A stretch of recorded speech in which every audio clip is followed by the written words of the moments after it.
Pradeep Ranganathan latest movie dude, love today, return of the dragon లాంటి youthful మూవీస్తో Telugu వారికి కూడా favourite అయిపోయాడు. మరి డ్యూడ్ మూవీ రివ్యూ తెలుసుకునే ముందుగా మన ఛానల్ని లైక్, షేర్, సబ్స్క్రైబ్తో పాటు కామెంట్ కూడా చేస్తారని ఆశిస్తున్నాను. కథ విషయానికి వస్తే ప్రదీప్ రంగనాథన్ పోషించిన పాత్ర పేరు గగన్. ఈ గగన్ డ్యూడ్ అనే పేరుతో ఫ్రాంక్ ఎక్స్పెరిమెంట్లు చేస్తుంటాడు. తన ఎక్స్ లవర్ పెళ్లిలో నానా రచ్చ చేయడంతో గగన్ క్యారెక్టర్ని ఇంట్రడ్యూస్ చేశాడు దర్శకుడు కీర్తీశ్వరన్. అలా బ్రేకప్ల తర్వాత తన మేనమరదలు కుందన అతనికి ప్రపోజ్ చేస్తుంది. కానీ అతను రిజెక్ట్ చేస్తాడు. చిన్నప్పటి నుండి ఒక ఫ్రెండ్లా ట్రీట్ చేస్తున్న నీలో నా వైఫ్లా ఊహించుకోలేను అని చెప్పడంతో హార్ట్ బ్రేక్ అయిన కుందన బెంగళూరు వెళ్ళిపోతుంది. తర్వాత అతనికి తన మరదలను ప్రేమిస్తున్నాను అనే విషయం అర్థమవుతుంది.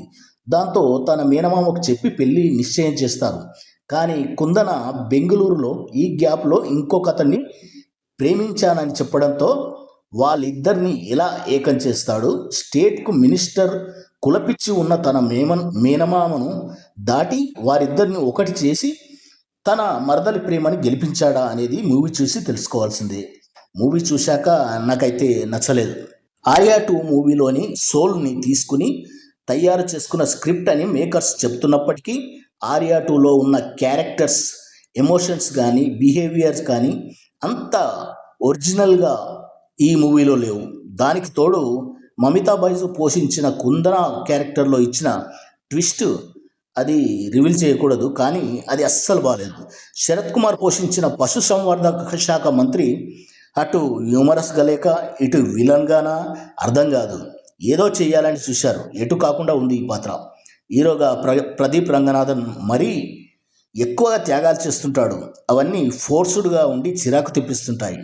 యాక్టింగ్ పరంగా కూడా మునుపటి సినిమాల మాదిరే స్టైల్ కోసం ప్రతిసారి సిగరెట్, కళ్ళద్దాలు, సెల్ ఫోన్ ఇలా రకరకాల విన్యాసాలు. ఒక్కసారి ఓకే, ప్రతిసారి అదే అదే వేలో ట్రై చేస్తే చిరాకుగా ఉంటుంది. పెద్ద స్కోప్ లేదు. సెకండ్ హాఫ్లో అయితే స్టోరీ చెప్పడానికి లేక సిల్లీ సీన్లతో ల్యాగ్ అనిపిస్తుంది. హీరో తన మామను కన్విన్స్ చేయడానికి వాడే ట్రిక్కులు పెద్దగా ఇంట్రెస్ట్గా లేవు. కులాంతర వివాహం అనే కాన్సెప్ట్ ముసుగు వెనుక రాసుకున్న ఈ కథలో ఒక్కటంటే ఒక్క మ్యాజిక్ మూమెంట్స్ లేవు. సాయి అభ్యంకర్ సంగీతంలో పాటలు కానీ, బీజిఎం కానీ పర్లేదు. నిర్మాణ విలువలు రిచ్గా ఉన్నాయి. నా పరంగా ఈ మూవీకి నేను ఇచ్చే రేటింగ్ 2/5. ఇది కేవలం నా వ్యక్తిగత అభిప్రాయం మాత్రమే. మరొక రివ్యూతో మళ్ళీ కలుద్దాం. జై హింద్.